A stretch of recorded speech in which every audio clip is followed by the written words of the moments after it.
19 Mayıs 1919 Pontus Rum soykırımını anmak için buradayız. Yine yanımızda Süryani dostlarımız da var.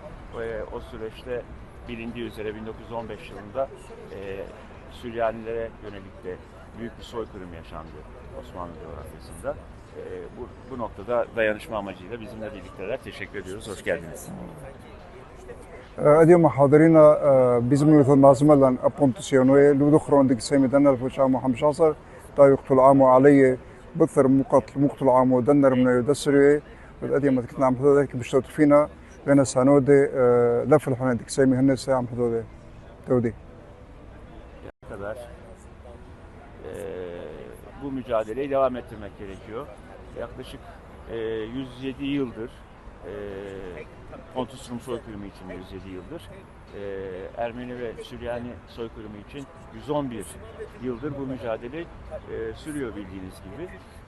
Türkiye Devleti hala ısrarlı bir şekilde bu soykırımı kabul etmiyor, tanımıyor ve bunun yanı sıra Türkiye hala demokrasi sorunuyla karşı karşıya. Hepimizin bildiği gibi güncel, aktüel konulardan bir tanesi de Türkiye'de iki siyasi parti arasında yaşanan siyasal mücadelenin hapishanelerle, gözaltılarla yürütülüyor olması ve bu noktada demokrasi sözlerini duyuyoruz Türkiye'deki kamuoyunda. İşte 100 yıl önceki soykırımlarla yüzleşmeyen, 100 yıl önceki soykırımların cezasının verilmemesinden kaynaklı o soykırımcı anlayış 100 yıl boyunca Hristiyanlardan sonra Kürt ulusuna yönelik de katliamlarla, baskılarla, asimilasyon politikalarıyla bugüne gelmiş durumda. Eskiden 1'e 5 veriyordu o topraklar, bugün 1'e 1 bile vermiyor.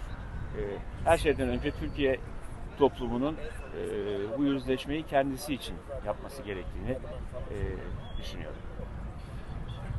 يضمن هوخا ميقم مو شواوش نادي بها يقتل عمو على بونتسيونويد ميقم مو واحد حصارش على عمو سريوي وارمنويد هاوي السيف وقت العامي لكن دومي الذي ما احنا نشدن يوم ميقم يوم اي دولة تركيتو اي زينيات الفتوى المقبلو والذي ما صد المقبله ما هو كتله قطر دو ديمقراطي اذا ميدو المستقبلو ودلو حزيو واجن حتسملا قبل دعم مشيحوي التي ممكن قد فتره قمروحه أميتك ما حبي عسكر غالب راب وقرشو يعني ديما دولة تركيا لقدم حقو دوسي مسبب لقادرهم مقبلو أجنحة سملا ميقم مو شواع ومو حصار شني مقابل دعم مشيحوي